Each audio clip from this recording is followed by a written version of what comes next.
जिस railway colony में रोहित और उसका परिवार रहता था उसमें आग लगी थी। विमला के चिल्लाने की आवाज सुनकर रागिनी घर के बाहर जाकर देखती तो चारों तरफ आग लगी होती है। वो घबराकर अपने घर में भागती है। माँ जी, पिताजी, कुसुम उठिए, आग लगी है, आग हमारे घर की तरफ आ रही है, आप लोग अपनी जरूरत वाली चीजें ले लीजिए, बाहर चलिए।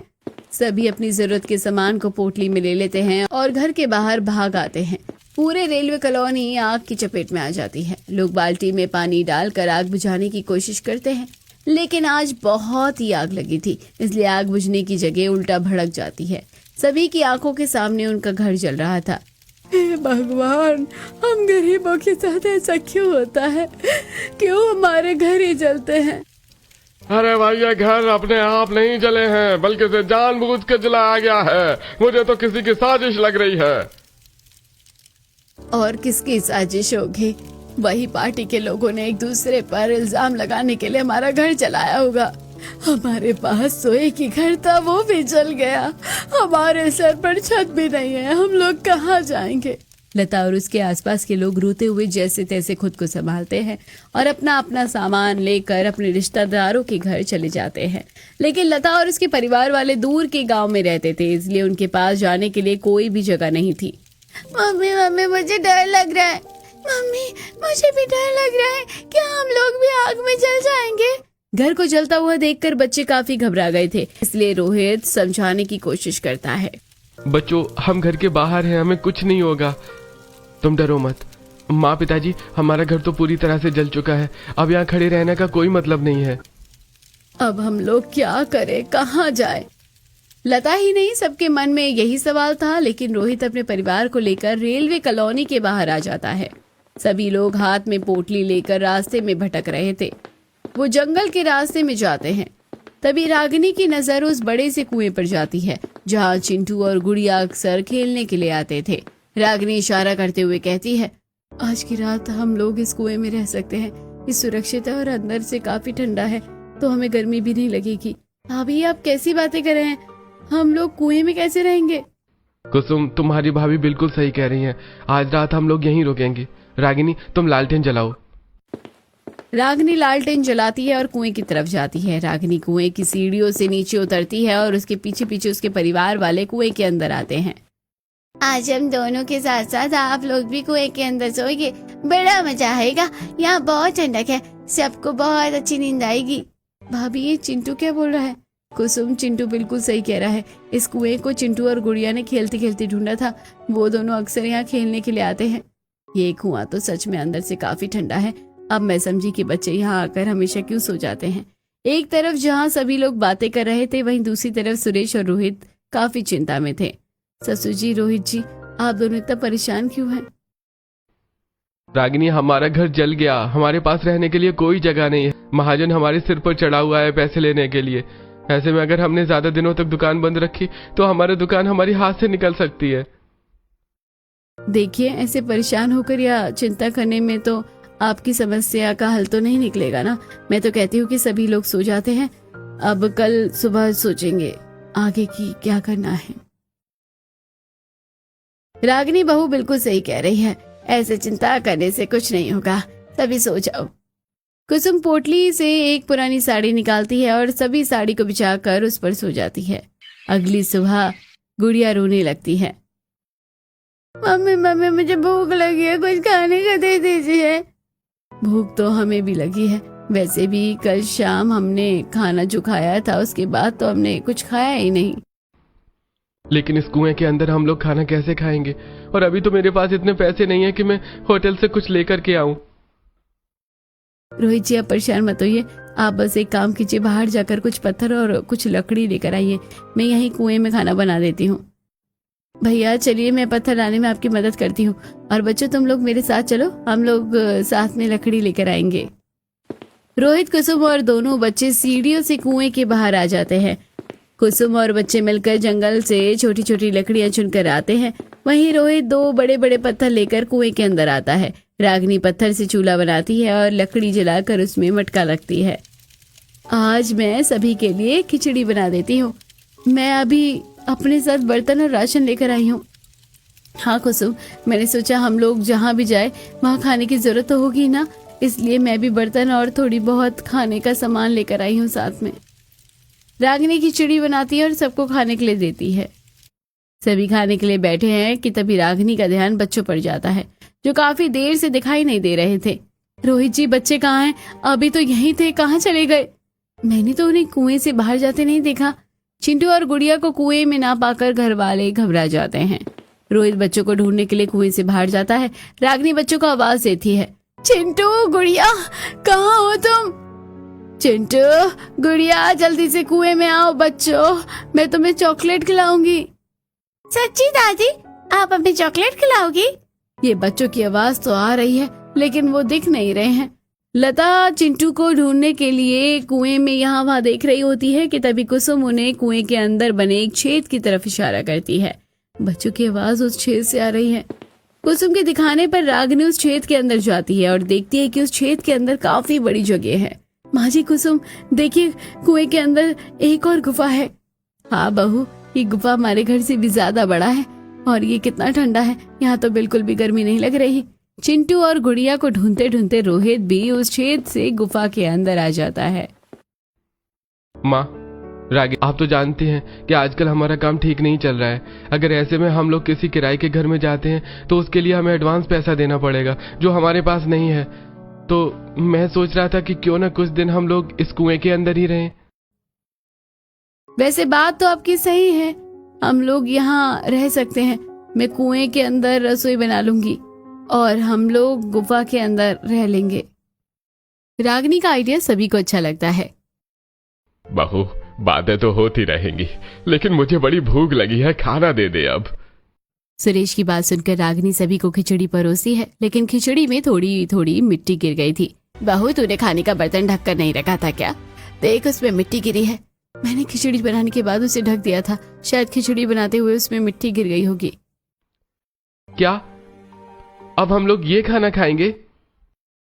आप लोग अभी खिचड़ी से मिट्टी अलग करके खिचड़ी खा लीजिए, मैं थोड़ी देर बाद मिट्टी लाकर कुएं में लगा दूंगी। इससे रसोई और ठंडी हो जाएगी और खाने में मिट्टी भी नहीं गिरेगी। रागिनी के समझाने पर सभी लोग जैसे तैसे खाना खा लेते हैं। खिचड़ी खाने के बाद सुरेश और रोहित दोनों दुकान खोलने के लिए चले जाते हैं, कुएं की सीढ़ी चढ़ते हुए। अच्छा हुआ पिताजी, जो हमने दुकान में ही अपनी रबड़ी बनाने का सामान रखा था, और जो बची हुई रबड़ी थी वो भी हमने मदन की दुकान पर रखवा दी थी। उस तरह बातें करते हुए रोहित और सुरेश चले जाते हैं। खाना खाने के बाद बच्चे फिर से गुफा के अंदर जाकर खेलने लगते हैं। माँ जी, आप बच्चों को देखिए, तब तक मैं और कुसुम बाहर से थोड़ी मिट्टी लेकर आते हैं। इतना कहकर रागिनी कुसुम के साथ मिट्टी लेने के लिए कुएं के बाहर आ जाती है। हे भगवान, कितनी धूप है।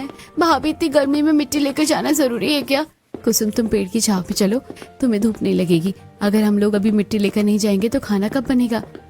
कुसुम, वहां देखो, उस पेड़ के नीचे मिट्टी कितनी अच्छी लग रही है। लेकिन भाभी, हम लोग मिट्टी खोदेंगे कैसे? हमारे पास तो सिर्फ मिट्टी ले जाने के लिए ये बोरे हैं। कुसुम, तुम चिंता मत करो, उसका जुगाड़ है मेरे पास। रागिनी जंगल में नुकीले पत्थर, लकड़ी और पेड़ की बेल लेती है और बेल से पत्थर को लकड़ी में बांध देती है। कुसुम, लो, इससे मिट्टी को खोदो, जल्दी काम हो जाएगा। और तुम मिट्टी खोदो, मैं गोबर इकट्ठा करती हूँ। लग रहा है जैसे किसी ने अपनी गाय को जंगल में घास खाने के लिए छोड़ दिया था। मिट्टी और गोबर को मिक्स करके अगर हम कुएं में लगाएंगे तो ज्यादा अच्छा रहेगा। रागिनी के कहने पर कुसुम मिट्टी को खोदकर बोरी में भरती है और रागिनी बोरे में ढेर सारा गोबर भरती है। फिर दोनों नंद भाभी अपनी बोरियों को लेकर कुएं के अंदर आ जाती है। रागिनी मिट्टी और गोबर को मिलाकर उसे कुएं की चारों तरफ दीवारों पर लगाती है, जिससे कुआं पहले से ज्यादा ठंडा हो जाता है। रागिनी उसी मिट्टी से अपना चूल्हा भी बना लेती है, जिसे देखकर, भाभी, हमारे पुराने घर में खाना बनाने में आपको कितनी गर्मी लगती थी, लेकिन यहाँ तो आपने अपने लिए कुएं वाली ठंडी रसोई बना ली। अब आपको खाना बनाते हुए बिल्कुल गर्मी नहीं लगेगी। बिल्कुल सही कहा कुसुम तुमने। मैं सोच रही थी कि कुएं के अंदर जो गुफा है उसमें भी मिट्टी और गोबर से लेप दूं, इससे कीड़े मकोड़े नहीं आएंगे। भाभी, आपका आइडिया अच्छा है, मैं भी आपकी मदद करती हूँ। कुसुम और रागिनी मिलकर गुफा को मिट्टी और गोबर से लीप देती हैं। गुफा काफी ठंडा था। रागिनी काम करके बहुत थक गई थी। वो मटके से पानी निकाल कर पीती है। पानी पीकर रागिनी बहुत हैरान हो गई थी। क्या हुआ बहू, इतनी हैरान क्यों है? माँ जी, मटके का पानी तो फ्रिज की तरह ठंडा है। बहू, कुआं इतना ठंडा है, ऊपर से तूने इसमें मिट्टी लगा दी है, इसलिए तो मटके का पानी भी इतना ठंडा हो गया है। अगर मटके में पानी ठंडा हो सकता है तो रबड़ी और दही भी तो ठंडी रह सकती है। ये सोचकर रागिनी चूल्हे के साइड में 4-5 छोटे छोटे गड्ढे करती है और कुएं के बाहर जाकर जंगल के पास पड़े हुए थोड़े बालू उठाकर लाती है और गड्ढे में डाल देती है। फिर वो बालू को गीला करने के लिए उसमें पानी डाल देती है और उसके ऊपर मटके रख देती है। रागिनी जब अपना जुगाड़ लगा रही थी कि तब रोहित कुएं के अंदर आता है। रागिनी, ये तुम क्या कर रही हो? मैं आपके लिए देसी फ्रिज बना रही हूँ। अब आपको पैसे देकर मदन की दुकान पर रबड़ी और दही रखने की जरूरत नहीं है। रागिनी की बात सुनकर रोहित खुश हो जाता है। रोहित वापस रेलवे स्टेशन पर अपनी दुकान पर जाता है और मदन की दुकान से रबड़ी और दही लेकर कुएं में आ जाता है। रागिनी का जुगाड़ काम कर जाता है और शाम तक दही रबड़ी बिल्कुल ठंडी हो जाती है। शाम को रोहित दही रबड़ी लेकर दुकान पर उसे बेचने के लिए चला जाता है। शाम ढलने के बाद कुएं में काफी अंधेरा हो गया था। बहू, काफी अंधेरा हो गया है और एक ही लालटेन है, कैसे काम होगा? माँ जी, आप चिंता मत कीजिए, मैं कुछ करती हूँ। रागिनी चूल्हे के पास से एक लकड़ी लेती है और उसके पास ऊपर कपड़ा लपेट देती है। फिर उसमें थोड़ा सा मिट्टी का तेल डालकर जला देती है और उसे सीढ़ियों के पास गाड़ देती है, जिससे पूरे कुएं में उजाला हो जाता है। रात में रागिनी सबको दही रोटी खाने के लिए देती है। दही रोटी खाते हुए, मम्मी मुझे दही रोटी नहीं खानी है, मुझे सब्जी खानी है। बहू, सब्जी खाने का मन तो मेरा भी कर रहा है। मैं भी आप लोगों को सब्जी खिलाना चाहती हूँ, लेकिन बाजार तो कितनी दूर है। रागिनी, तुम परेशान मत हो, कल मैं दुकान जाने से पहले बाजार जाकर सब्जी ले आऊंगा। सभी दही रोटी खाकर कुएं के अंदर वाली गुफा में साड़ी बिछाकर सो जाते हैं। अगली सुबह जब लता उठती है तो उसकी कमर में दर्द होने लगता है। हाय राम, मर गई, बहुत दर्द हो रहा है कमर में। माँ जी, मैं तेल से मालिश कर देती हूँ, जमीन पर सोने की वजह से हुआ है। रागिनी लता की कमर में तेल मालिश करती है। तभी कुसुम के दिमाग में एक आइडिया आता है। भाभी, क्या हम लोग मिट्टी का बेड नहीं बना सकते? उसके ऊपर हम लोग घास का बिस्तर बना लेंगे। कुसुम, तुम्हारा आइडिया तो बहुत अच्छा है। एक काम करते हैं, हम लोग बेड के साथ साथ सामान रखने के लिए तख्ता भी बना लेंगे। मैं तुम दोनों की मदद करूंगी। हम भी मदद करेंगे, हम भी मदद करेंगे। रागिनी सभी को नाश्ता देती है। नाश्ता करके रोहित सब्जी लेने के लिए बाजार चला जाता है और सुरेश दुकान खोलने के लिए चला जाता है। घर की औरतें और बच्चे कुएं के बाहर जाकर ढेर सारा पत्थर, लकड़ी, घास उठाकर कुएं के अंदर लेकर आते हैं। रागिनी लकड़ी और पत्थर से बड़ा सा बेड का बेस बनाती है। फिर उसके पास जो मिट्टी और गोबर थी वो उन दोनों को मिलाकर उसकी मोटी लेयर उस बेस पर लगाती है। कुसुम और दोनों बच्चे बेड पर मिट्टी लगाते हैं। लता घास को बुनकर बिस्तर तैयार करती है। अरे वाह माँ, आपने कितना अच्छा घास का बिस्तर बनाया है, इसमें तो नींद बड़ी अच्छी आएगी। कुसुम घास का बिस्तर लेकर उसे बेड पर बिछा देती है। फिर कुसुम और रागिनी मिलकर 2 तख्ता तैयार करती है, तो वो तख्ते को रसोई में और दूसरे को गुफा में रखती है। बच्चे बेड की तरफ जा रहे थे, तब कुसुम, बच्चों अभी बेड को मत छूना, उसे सूखने दो। रागिनी बेड बनाकर हटती है, तभी रोहित सब्जी लेकर आता है। वो गर्मी की वजह से बुरी तरह हाँफ रहा था और पसीने से लथपथ था। रागिनी, थोड़ा पानी दे दो, मैं बहुत थक गया हूँ। रागिनी रोहित के लिए नींबू पानी बनाती है और उसे पीने के लिए देती है। रोहित नींबू पानी पीता है और उसे थोड़ा आराम मिलता है। अरे रागिनी, मैं आज ही ढेर सारी सब्जी और राशन ले आया हूँ, मुझे 1 हफ्ते तक बाजार जाने की जरूरत नहीं होगी। आपने बहुत अच्छा किया, हमारे देसी फ्रिज में सब्जी 10 दिन तक खराब नहीं होगी और अब मैं कुएं के बाहर अपनी सब्जी उगाऊंगी। यहाँ की मिट्टी काफी उपजाऊ है, सब्जियां जल्दी उग जाएंगी। अरे वाह, अब तो मुझे भी इतनी गर्मी में बाजार नहीं जाना पड़ेगा। रोहित की बात सुनकर सभी हंसने लगते हैं। दोपहर में रागिनी अपनी कुएं वाली ठंडी रसोई में सबके लिए दाल, चावल, लौकी की सब्जी, खीरे का रायता बनाती है। आज सुरेश भी खाना खाने के लिए जल्दी घर आ गया था। अरे बहू, गर्मी के दिनों में ऐसा ही ठंडा खाना खाने में मजा आता है। बहू, तेरी कुएं वाली ठंडी रसोई की वजह से हमारी दुकान अच्छी चलने लगी है। रबड़ी खराब नहीं होती और मिट्टी के ठंडे मटके में दही अच्छी जमती है, जिससे लस्सी की बिक्री भी बढ़ गई है। रागिनी, अब हमारी दुकान में लोगों की लाइन लगी रहती है और ये सब तुम्हारी वजह से हुआ है। अपने पति और ससुर के मुंह से तारीफ सुनकर रागिनी काफी खुश होती है। खाना खाकर सभी अपने अपने काम पर चले जाते हैं। तब रागिनी बच्चों को लेकर कुएं के बाहर आती है और कुएं के साइड में उनसे छोटे छोटे गड्ढे करने के लिए कहती है। बच्चे छोटे छोटे गड्ढे करते हैं। रागिनी उसमें सब्जियों के बीज लगा देती है और पानी डाल देती है। शाम को, भाभी आपने सब्जियां उगाई है क्या? हाँ कुसुम, मैंने सब्जियां के बीज लगाए हैं, 1-2 महीने में उनमें सब्जी आ जाएगी। रागिनी अपनी सब्जियों के पौधों का बहुत ध्यान रखती है। वो सुबह शाम उसमें पानी डालती है और चाय पत्ती का पानी भी डालती है। रागिनी को देखकर चिंटू और गुड़िया भी पौधों में पानी डालते हैं। देखते ही देखते 2 महीना गुजर जाता है और अब कुएं के पास में रागिनी की करेला, भिंडी, तुरई, मिर्च, बैंगन, कद्दू उग जाती है। बहू, तेरी इतने दिनों की मेहनत रंग लाई, मैं बहुत खुश हूँ तेरे लिए। रागिनी कद्दू की बेल को कुएं में लपेट देती है, जिससे कुएं में छाव रहती है और ठंडक भी बढ़ जाती है। अब रागिनी अपने ससुराल वालों को अपनी उगाई हुई सब्जियां बनाकर खिलाती है। एक दिन रागिनी कुएं वाली रसोई में खाना बना रही थी कि तभी लता बाहर से आती है और कुएं में झांक कर पूछती है, बहू, खाना बना या नहीं? मुझे बहुत भूख लगी है। खाना बन गया है माँ जी, मैं चटनी पीस रही हूँ। रागिनी की बात सुनकर लता सीढ़ी से कुएं के अंदर चली जाती है। लता को कुएं के अंदर जाता देखकर रास्ते में गुजर रहे दो मुसाफिर गलत समझ लेते हैं और लता को भूतनी समझकर वहां से भाग जाते हैं। रागिनी सभी को खाना निकाल कर देती है।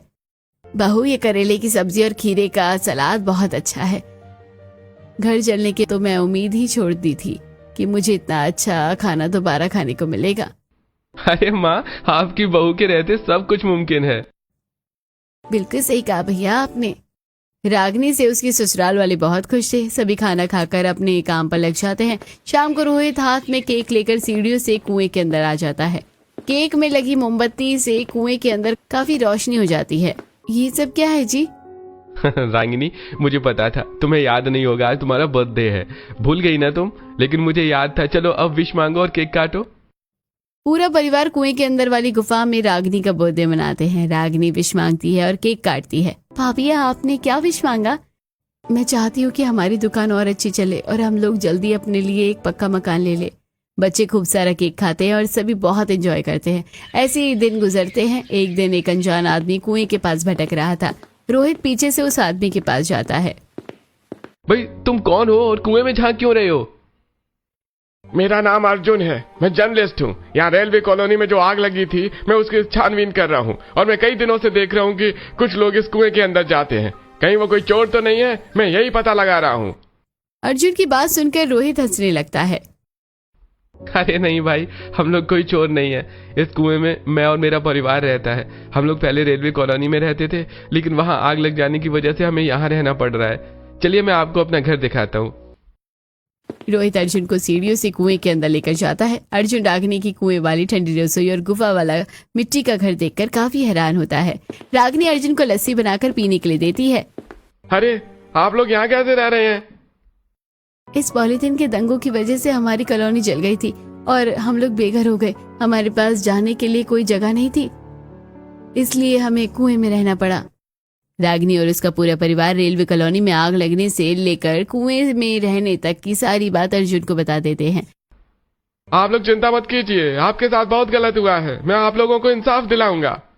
रागिनी की कहानी सुनकर अर्जुन अपने ऑफिस में आता है और रेलवे कॉलोनी और रागिनी की कुएं वाली ठंडी रसोई के ऊपर आर्टिकल लिखता है। वो अपने आर्टिकल में रागिनी के लिए पक्के घर की मांग करता है। अर्जुन का लिखा आर्टिकल काफी वायरल होता है। बहुत सारे लोग उसे सपोर्ट करते हैं, इसलिए सरकार को उसकी बात माननी पड़ती है और सरकार रागिनी और उसके परिवार को मुआवजा के तौर पर पक्का मकान देते हैं।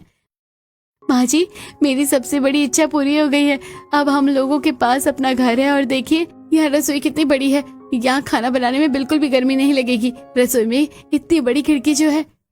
रागिनी अपने नए घर में आकर बहुत खुश थी। उसकी सारी परेशानियां दूर हो गई थी और अब वो अपने परिवार के साथ खुशी खुशी रहने लगी थी और अपनी नई नई ठंडी रसोई में खाना बनाकर वो सबको खिलाती है।